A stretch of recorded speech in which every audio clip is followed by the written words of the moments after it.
Continuing with discussion of research and theory relevant to prejudice and why or how we develop prejudice as human beings. And it's pretty fairly well established. It's a human being thing to do. It's not like one type of person and only that type of person develops prejudice. Humans, all types of humans, are capable of developing prejudice. And so one thing that we can talk about is the idea that emotions feed into our prejudice. And one thing I do want to emphasize is just with this chapter, this topic in general, I will get some students get a little defensive, or they will want to, they want to argue about the rightness of any one idea that we're talking about. That is not our purpose. This is meant to be descriptive.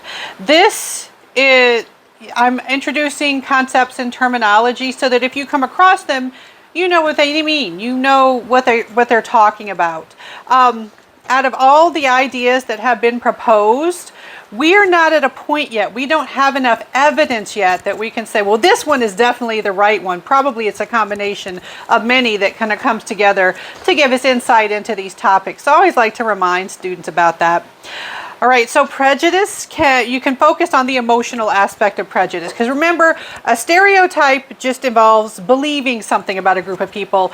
Prejudice involves more of an attitude. Prejudice is like, ugh, I like that group or I don't like group. It has that emotional component.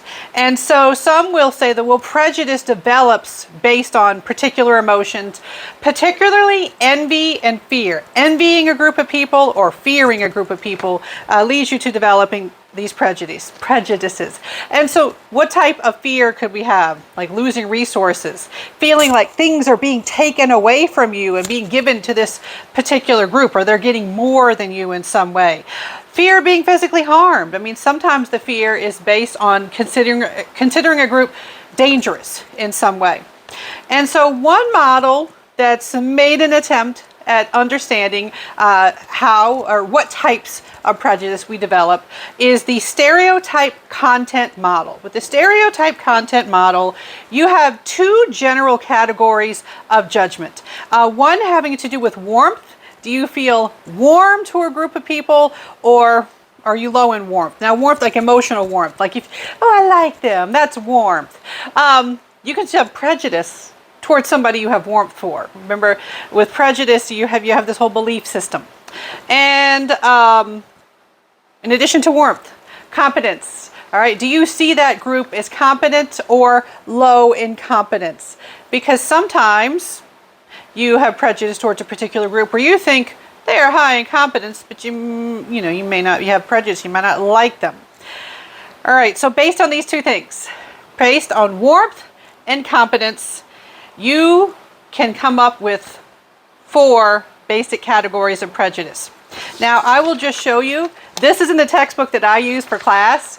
We've got this little chart that they present. For my students, like when you have to take a test and they're asking questions about this, it's a pretty common thing that students, they kind of get lost in all the categories and they're like, oh crap, what do you do? I highly recommend, like during my online class tests, you can have notes in front of you. I mean, there's nobody's checking to see what you've got. You can have scratch paper. You can have scratch paper where you make the chart. For my in-class tests too, I'll say, hey, you can write on the test. You can draw charts all over the place. All right, so folks, you can have scratch paper. You can make the chart to help yourself organize your thoughts when it's test time. All right, and I need it. All right, I get lost in it too. I have to sit there and think, wait, which one? Oh no, that's right. That one goes there. That one goes there. No shame in needing the chart. All right, so our 4 categories. Let's just list them first, and then we'll talk about what's involved with each one. All right, so you have paternalistic prejudice, admiration prejudice, contemptuous prejudice, and envious prejudice. So let's get into more specifics. All right, paternalistic prejudice. This, think pity and sympathy. And you might be thinking, what kind of prejudice would involve pity and sympathy? All right, this is prejudice towards people who are low in status, or you perceive them as low in status, and importantly, They do not compete with you for resources. They do not compete with your in-group for resources. You essentially don't see them as a threat. All right, so this is a group of people, you're like, oh, those poor dears. Your emotional response is here, the emotional response, pity and sympathy. You are high in warmth, but you see them as low in competence. High warmth, low competence gives you paternalistic prejudice. What are some examples of paternalistic prejudice? All right.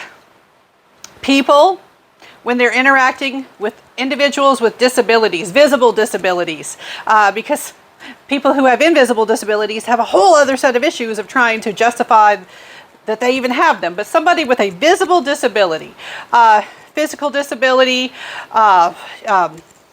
injury, someone with Down syndrome who has facial features that clues people in to their syndrome. Lots of situations where someone has a visible disability, and sometimes people will see them. They're like, "Oh, aren't they sweet? Aren't they an inspiration?" Some people will use the term pity porn for when people post stories about folks with disabilities on social media, and everybody's like, "Oh, what a great story!" And it's like, what's happening here? A lot of times it's based on the person feeling sorry for that person. Like, oh, they can't possibly have a fully fulfilled life. They're really not all that competent. And so they kind of talk about them like they're children. Like you see somebody, there's a really great video I saw, I don't remember exactly where I saw it, great online video, where a gentleman with Down syndrome was doing his shopping. And somebody came up and they're like, "Oh, look at you. Are you doing your own shopping?" And he's just like, "Yeah, I do my own shopping. I'm capable of picking up my supplies, just basic household supplies." But they were talking to him like he was, a little child. And, my relatives with disabilities, I see this all the time. And they're just like, why are they talking to me like I'm a kid? All right, where somebody, I have a former student who has limb difference, where they have, where most people have 2 limbs, they've got 1, and they are very active, very physically active, and they went to an exercise class, and the instructor kept being like, "Oh, are you sure you can do this? Isn't it great that you're here?" And they're like, "I've done an exercise class before. I can handle it. I'm muscular. I'm strong." But they kept saying, "Oh, let me give you a modification." They're like, "No, I can do the real one. Watch." So people making the assumptions of the lower competence. At the same time, this is not people being hostile. This is not people making fun of these individuals. They are having warm, positive feelings, but the warm, positive feelings are also wrapped around these assumptions of low competence. All right. You all, anytime you're pitying a group of people, like, "Oh, those poor folks," that like. Oops, I keep forgetting that, like, if I touch the mic, it makes the background noises. I'm sorry if I just did that. All right. People who are stay-at-home moms, and obviously I'm teaching right now, but stay-at-home moms have so many stories where people would just assume, well, they must not have much to do during the day. They must live an unfulfilled life. And it depends on the individual. But many stay-at-home moms are like, "No, I'm good. I got plenty to do, and this is what I like doing." But then other people will have that pity for them. That is paternalistic prejudice. That type of thinking is paternalistic prejudice. High warmth, low view of competence. Now, what if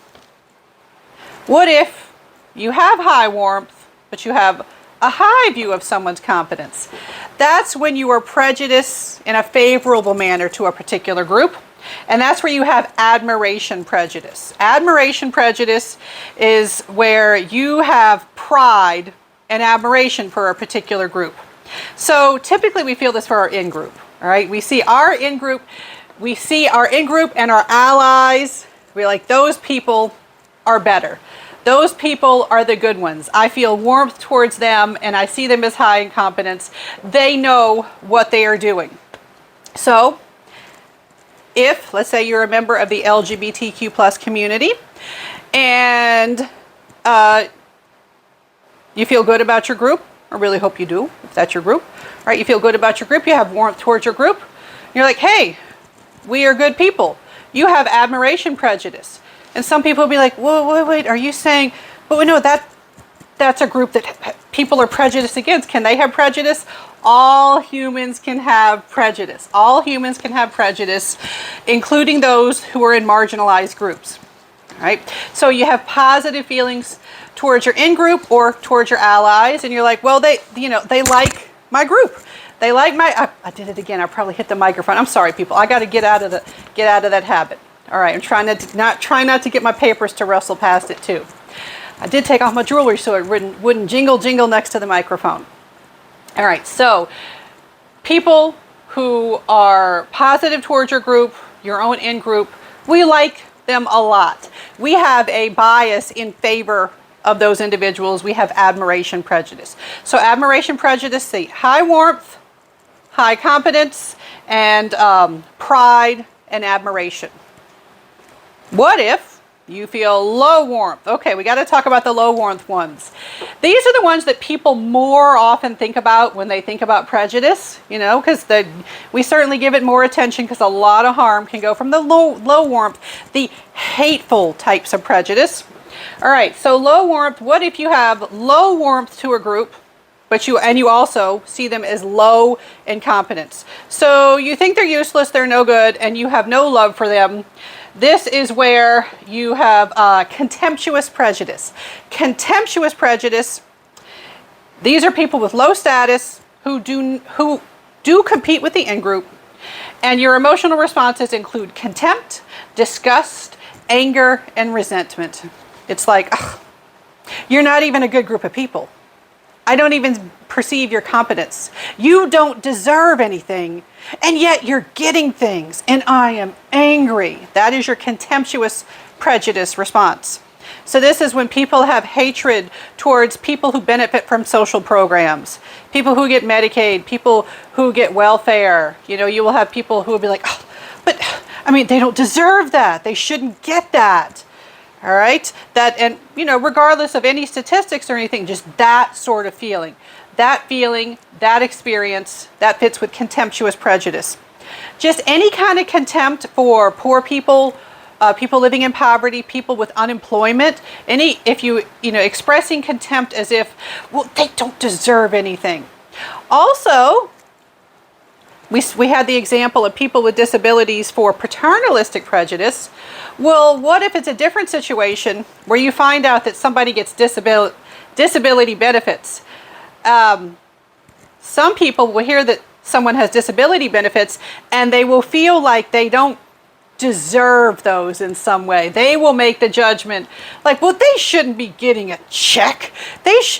I have to work for my money and they're just getting a check for some disability, which you may or may not believe is real, or you might think that they're scamming the system or something. But that feeling like they shouldn't get that, they don't deserve that, that is very different than paternalistic prejudice. In this case, it's the contemptuous prejudice version of viewing someone with a disability or someone who is getting the disability benefits. All right, now our last category. You've got low warmth, but you perceive them as high in competence. So you have hatred, you have negative feelings toward a particular group, but you think they are talented or good at something in some way. And so these are people with high status who compete with the in-group. And this is where you have envy and jealousy, like they have it so good. I wish I could have it so good. I hate those people. So this is like when people get really contemptuous about rich people, about the 1%. All right, they're just like, I don't care if they donate to charity. They're just going to focus on, oh, I can't stand them. Right, that sort of thing. Or when people have prejudicial beliefs, stereotypes about certain groups running everything. Like when people say that Jews run, and I'm repeating, these are not my views, that Jews running the financial industry or the entertainment industry, that sort of thing. The idea behind it is, well, they have status, they have power, they have status, and you dislike them. You are low in warmth for these people who have a lot of power, who have a high status. And so that's your example of envious prejudice. With envious prejudice, they have something you want and you dislike them. All right, so for my students, be prepared, be prepared for some test questions where I give some examples and you determine which one of these types of prejudice is being exhibited. All right, future videos, we'll talk about more ideas about prejudice.